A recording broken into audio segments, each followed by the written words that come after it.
Hello friends, welcome back to my YouTube channel. মই অনুৰাগ শৰ্মা আপোনালোক সকলোকে পুনৰবাৰ স্বাগতম জনাইছো মোৰ YouTube চেনেলটোলৈ। আজি মই আপোনালোকৰ সন্মুখত এটা নতুন ভিডিঅলৈ উপস্থিত হৈছো আৰু আজিৰ ভিডিঅ'টো মই আপোনালোকৰ সৈতে শেয়াৰ কৰিম, ডিসকাস কৰিম শেহতীয়াকৈ Assam public service commission Assam লোক আয়োগ APSC ৰ ফালৰ পৰা যোনটো সয়েল কনজাৰভেশ্যন ৰেঞ্জাৰৰ পোষ্ট ওলাইছে তাৰে অলৰেডি কি বুলি কয় আপোনালোকৰ এডভাৰটাইজমেন্ট APSC পাবলিশ কৰিছিলে সো হে এডভাৰটাইজমেন্টখন মই অলৰেডি আপোনালোকৰ সৈতে ডিসকাস কৰিছিলো কেনেকুৱা কি ধৰণৰ কোৱালিফিকেশন লাগিব কি এলিজিবিলিটি ক্ৰাইটেৰিয়া আছে এক্সাম পেটাৰ্ন সিলেবাস গুটেখিনিৰ ওপৰত ডিসকাস কৰা হৈছিল আজিৰ ভিডিঅ'টোত মই আপোনালোকৰ সৈতে শেয়াৰ কৰিম সয়েল কনজাৰভেশ্যন ৰেঞ্জাৰৰ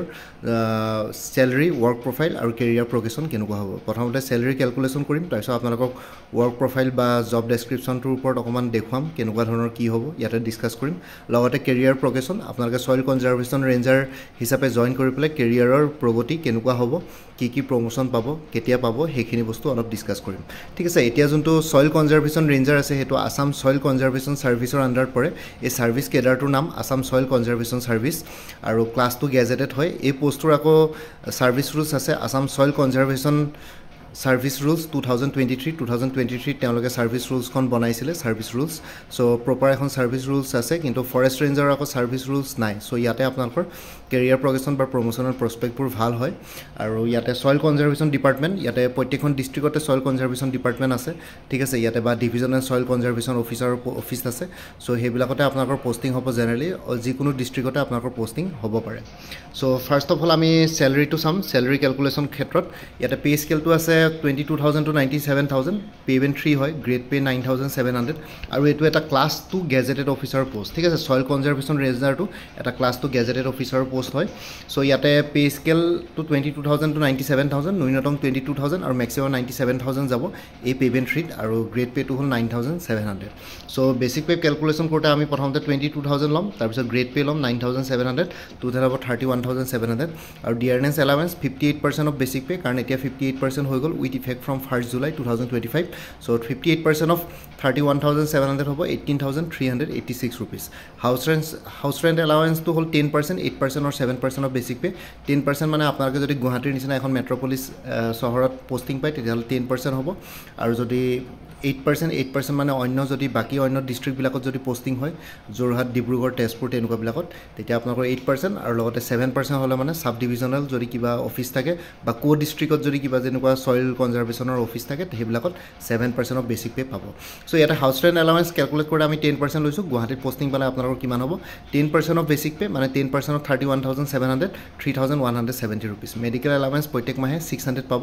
আৰু গ্ৰোস স্যালাৰিটো আপোনালোকৰ মান্থলি গ্ৰোস স্যালাৰিটো হ'ব 31,700 basic pay plus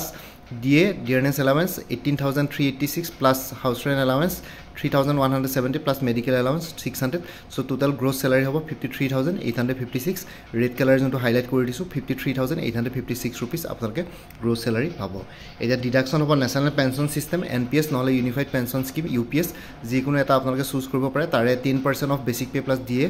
basic pay plus DA jodi kor 10% of 50,086 rupees hobo so apnalokor protek mahor deduction hobo 5,009 rupees group insurance scheme 300 rupees eta deduct koribo aru mukhyamantri lok seva আৰোগ্য যোজনাত 325 rupees এটা দিদা কৰিব আৰু লগতে professional tax 208 rupees প্ৰত্যেক মাহে আপোনালোকে পে কৰিব লাগিব সো টোটাল ডিডাকশন হৈ গল NPS বা UPS ত আপোনালোকৰ ডিডাক হ'ব 5,009 rupees 5009 plus GIS group insurance scheme 300 plus MML SAY মুখ্যমন্ত্ৰী লোক সেৱক আৰোগ্য যোজনা 325 আৰু লগতে professional tax 208 so total deduction হৈ গল 35,842 rupees এতিয়া আপোনালোকে যোনটো গ্ৰোস স্যালাৰি পাইছিলে 53,856 এই গ্ৰোস স্যালাৰি পা আপোনালোকে ডিডাকশন বিলাক মাইনাস কৰিব লাগিব নেট ইনহেন স্যালাৰি মানে প্ৰত্যেক মাহে আপোনালোকে নেট ইনহেন স্যালাৰি সকলোখিনি কাটি কুটি ইনহেন স্যালাৰি কিমান পাব as a soil conservation officer starting salary এটো 53,856 গ্ৰোস salary minus deduction 5,842 equal to hobo 48,014 rupees plus traveling allowance আৰু special কিছুমান allowances থাকে হেখিনি ইয়াতে মই দেখুৱা নাই সো আপোনালোকৰ roughly in hand salary hobo approx 50,000 মান ইয়াতে 50,000 মান আপোনালোকে in hand starting salary প্ৰত্যেক মাহে আপোনালোকে পাব soil conservation ranger হিচাপে সো 50,000 মান আপোনালোকৰ ইয়াতে salary হ'ব এতিয়া আহি গল salary calculation টো চালো এতিয়া আমি job description বা work profile ওপৰত আমি চাম সো ইয়াতে job description বা work profile টোৰ ভিতৰ যদি বিষয় যদি আমি কবলৈ যাওঁ তেতিয়ালে আপোনালোকে চাব মই ইয়াতে ভালকে ডিসকাস কৰি আছো আ soil conservation ranger in Assam is primarily responsible for implementing and supervising soil and water conservation measures within their assigned range ensuring sustainable land and water management. They work to combat land degradation, promote responsible land use and educate local communities about best practices. ঠিক আছে এজন soil conservation ranger অসমত primary responsibility আছে সুপাৰভাইজ কৰা বা implement কৰা soil আৰু water conservative মেজাৰ্ছবিলাক ঠিক আছে সয়েল মানে মাটি ৱাটাৰ মানে পানী আৰু মাটি একেলগে কনজাৰ্ভ কৰা কিছুমান মেজাৰ্ছবিলাক তেওঁলোকে ইমপ্লিমেণ্ট কৰে বা সুপাৰভাইজ কৰে দেয়াৰ যোনটো তেওঁলোকৰ ৰেঞ্জ থাকে এটা ৰেঞ্জাৰ মানে এটা ৰেঞ্জত তেওঁলোকৰ অফিচিয়েল অফিচ থাকিব সয়েল কনজাৰভেশ্যন ৰেঞ্জাৰ এই ৰেঞ্জটোৰ আণ্ডাৰত যিমানখিনি সয়েল বা ৱাটাৰ কনজাৰভেশ্যন মেজাৰ্ছ থাকে সেইখিনি বস্তু ইমপ্লিমেণ্ট কৰাত আৰু সুপাৰভাইজ কৰাত তেওঁলোকে সহায় কৰে আৰু লগতে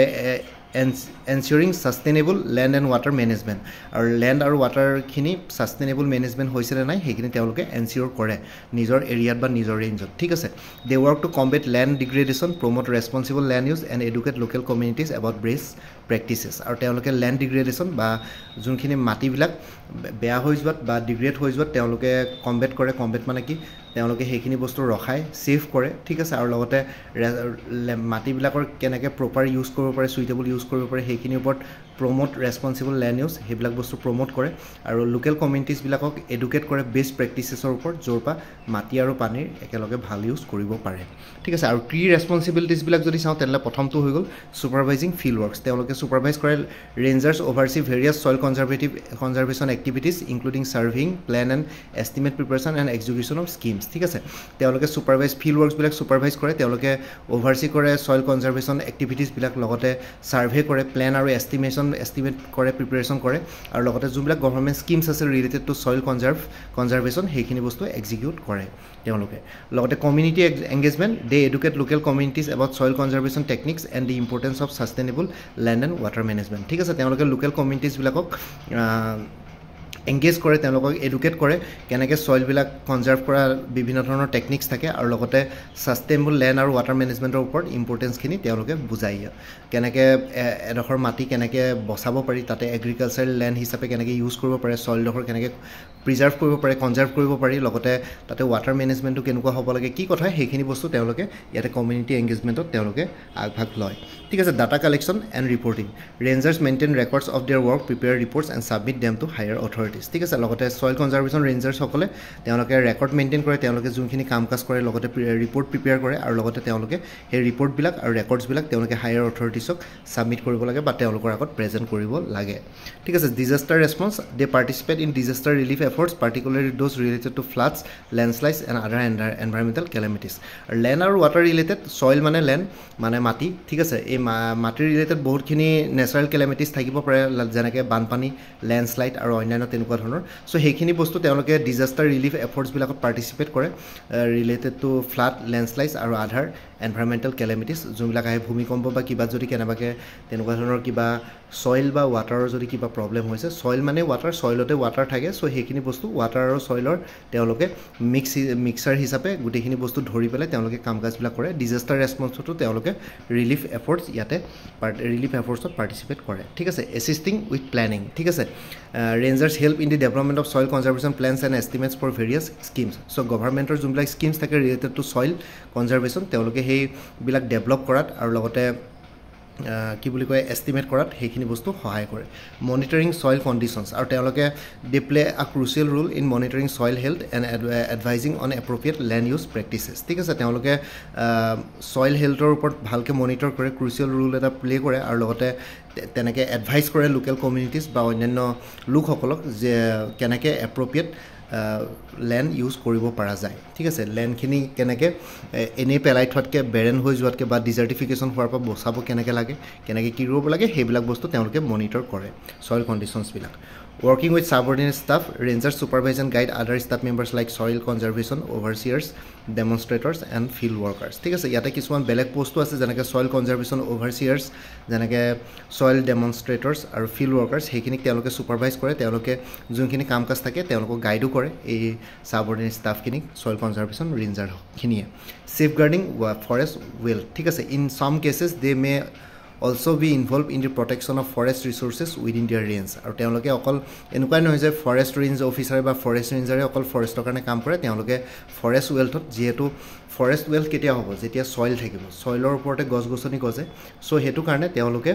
অন্য ডিপাৰ্টমেণ্টৰ লগতো মানে ধৰক ফৰেষ্ট ডিপাৰ্টমেণ্টৰ লগতো তেওঁলোকে কোলাবৰেট কৰি পেলাই বা তেনেকৈ কোঅপাৰেট কৰি পেলাই কাম কাজবিলাক কৰে আৰু লগতে ফৰেষ্ট ৰিচোৰ্চবিলাক প্ৰটেকশ্যন দিয়াৰ ক্ষেত্ৰতো তেওঁলোকে বহুতখিনি বস্তু ইয়াতে সহায় কৰে ঠিক আছে ইনভলভমেণ্ট তেওঁলোকৰো থাকে ছেফগাৰ্ড কৰে ফৰেষ্ট ৱেল্থখিনি ঠিক আছে চ' এইখিনি হৈ গ'ল কাম কাজখিনি আমি প্ৰথমতে ডিছকাছ কৰিলোঁ চেলাৰী কেলকুলেশ্যন তাৰপিছত আমি ডিছকাছ কৰিলোঁ ৱৰ্ক প্ৰফাইল বা জব ডেছক্ৰিপশ্যন এতিয়া আমি ডিছকাছ কৰিম কেৰিয়াৰ প্ৰগ্ৰেশ্যন ঠিক আছে এই কেৰিয়াৰ প্ৰগ্ৰেশ্যনৰ যোনটো মই ইয়াতে ডিটেইলছ দিছোঁ সেইখিনি as per Assam soil conservation service rules 2023 এইখন আপোনালোকে গুগল কৰিলেও পাই যাব ছাৰ্ভিচ ৰুলছখন চ' ইয়াতে খালি ছাৰ্ভিচ ৰুলখন বহুত দীঘল থাকে আপোনালোকে পঢ়ি পেলাই হয়তো বহুতে সেইখিনি বস্তু উলিয়াব নোৱাৰিব পাৰে পটককৈ পাত্তা নাপাব পাৰে চ' সেইটো কাৰণে মই আপোনালোকৰ কাৰণে ইজি কৰি দিছোঁ ছইল কনজাৰ্ভেশ্যন ৰেঞ্জাৰ হিচাপে আপোনালোকে জইন কৰি পেলাই কেনেকুৱা ধৰণৰ প্ৰমোচনেল প্ৰস্পেক্ট বা কেৰিয়াৰ প্ৰগ্ৰেশ্যন হ'ব পাৰে as per Assam soil conservation service rules 2023 so' আপোনালোকে ছইল কনজাৰ্ভেশ্যন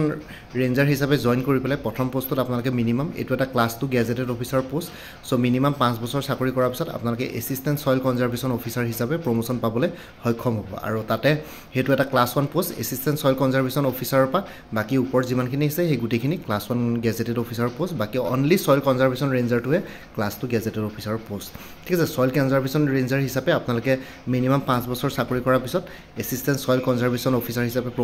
প্ৰমোট হ'ব পাৰে তাৰপিছত তাতে মিনিমাম 5 ইয়াৰ্ছ চাকৰি কৰাৰ পিছত ডিভিজনেল ছইল কনজাৰ্ভেশ্যন অফিচাৰ হিচাপে প্ৰমোশ্যন পাব পাৰে আৰু ডিভিজনেল ছইল কনজাৰ্ভেশ্যন অফিচাৰ হিচাপে 5 বছৰ মিনিমাম চাকৰি কৰাৰ পিছত জইণ্ট ডাইৰেক্টৰ হ'ব পাৰে আৰু জইণ্ট ডাইৰেক্টৰ হিচাপে মিনিমাম 2 বছৰ চাকৰি কৰাৰ পিছত এডিশ্যনেল ডাইৰেক্টৰ হ'ব পাৰে আৰু এডিশ্যনেল ডাইৰেক্টৰ হিচাপে 2 বছৰ চাকৰি কৰাৰ পিছত ডাইৰেক্টৰ হিচাপে আপোনালোকে প্ৰমোশ্যন পাব পাৰে চ' আপোনালোকে ছইল কনজাৰ্ভেশ্যন ৰেঞ্জাৰ হিচাপে জইন কৰি পেলাই এটলিষ্ট লাইফ টাইমত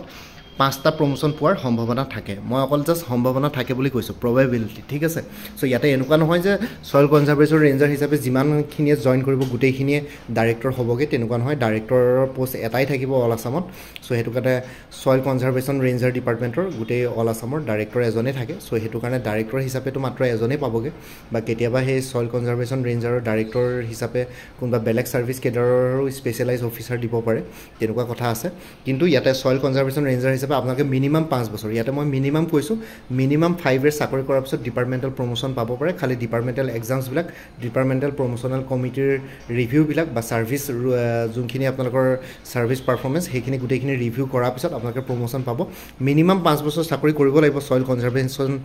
কনজাৰ্ভেশ্যন ৰেঞ্জাৰ হিচাপে তেতিয়া আপোনালোকে এছিষ্টেণ্ট ছইল কনজাৰ্ভেশ্যন অফিচাৰ হ'ব পাৰিব খালি এই মিনিমাম 5 ইয়াৰ্ছটো কেতিয়াবা হয়তো 5 বছৰ নহয় পেলাই 10 বছৰ 12 বছৰ 15 বছৰো হ'বগৈ পাৰে ঠিক আছে তেনেকুৱা ধৰণৰ কথা কিন্তু আপোনালোকে লাইফ টাইমত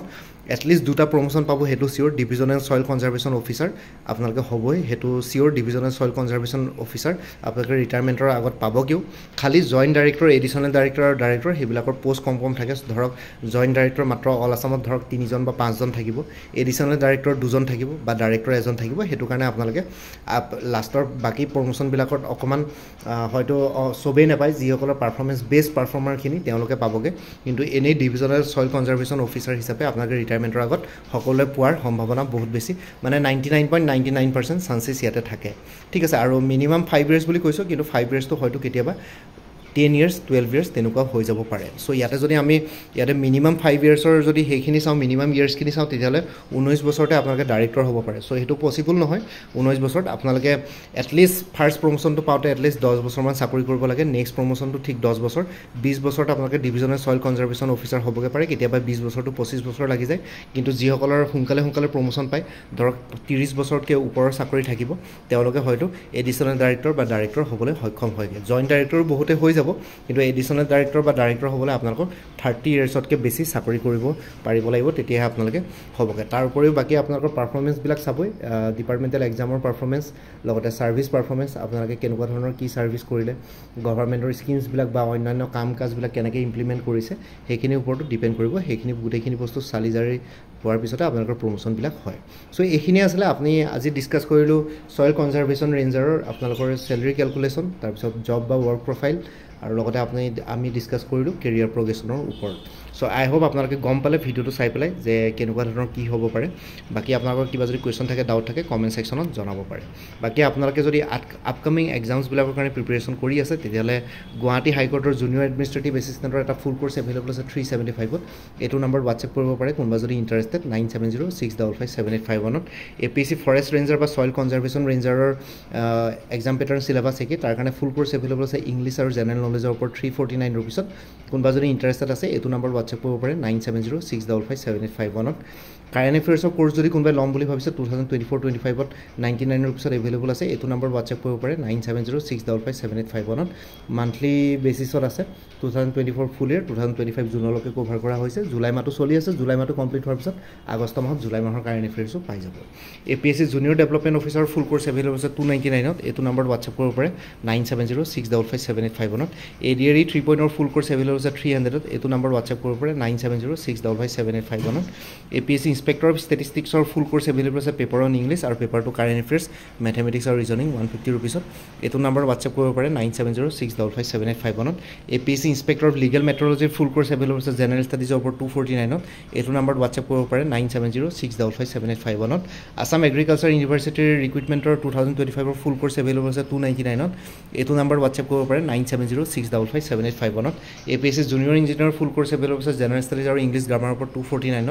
এইটো নম্বৰ WhatsApp কৰিব পাৰে 9706557851 ত APSC এগ্ৰিকালচাৰাল ডেভেলপমেন্ট অফিচাৰৰ ফুল কোৰ্স এভেইলেবল আছে জেনাৰেল ষ্টাডিজৰ ওপৰত 249 रुपीसত এইটো নম্বৰ WhatsApp কৰিব পাৰে 9706557851 ত আৰু আপডেটেড কাৰেণ্ট এফেয়াৰ্ছ বিলাক মোৰ পৰা কোৰ্স ললে লাইফ টাইম পাই দিব তাৰ কাৰণে কোনো ফাৰ্ডাৰ পেমেন্ট কৰিব নালাগে প্ৰত্যেক মাহৰ বিগিনিংতে এটা ৰিমাইন্ডাৰ মেছেজ দিলে হ'ল যে প্ৰিভিয়াছ মান্থ বা লাষ্ট মান্থৰ কাৰেণ্ট এফেয়াৰ্ছ লাগে মই লগে লগে শেয়াৰ কৰি দিম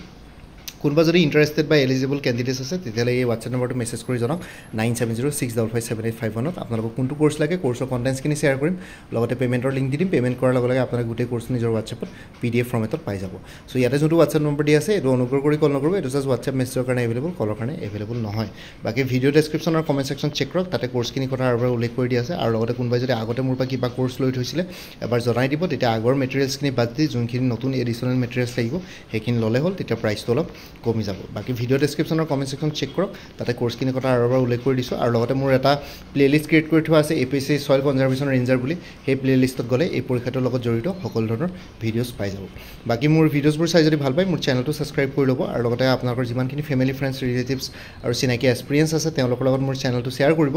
লগতে কমেন্ট সেকশনত জনাব কিবা যদি কোৱেশ্চন থাকে ডাউট থাকে মই নিশ্চয় আপোনালোকৰ কোৱেশ্চনছ আৰু ডাউটছ বিলাকৰ ৰিপ্লাই দিবলৈ চেষ্টা কৰিম বাকি আজিৰ ভিডিওটো ইমানতে সমাপ্ত কৰি আপোনালোক সকলোৰ পৰা বিদায় ললো কালি পুনৰ এটা নতুন ভিডিওলৈ আপোনালোকৰ সন্মুখত উপস্থিত হ'ম তেতিয়ালৈকে ভালকৈ প্ৰিপাৰেচন কৰি থাকক সকলোৱে অল দি বেষ্ট থাকিলে bye and take care friends Bharat Mata কি জয় জয় আই অসম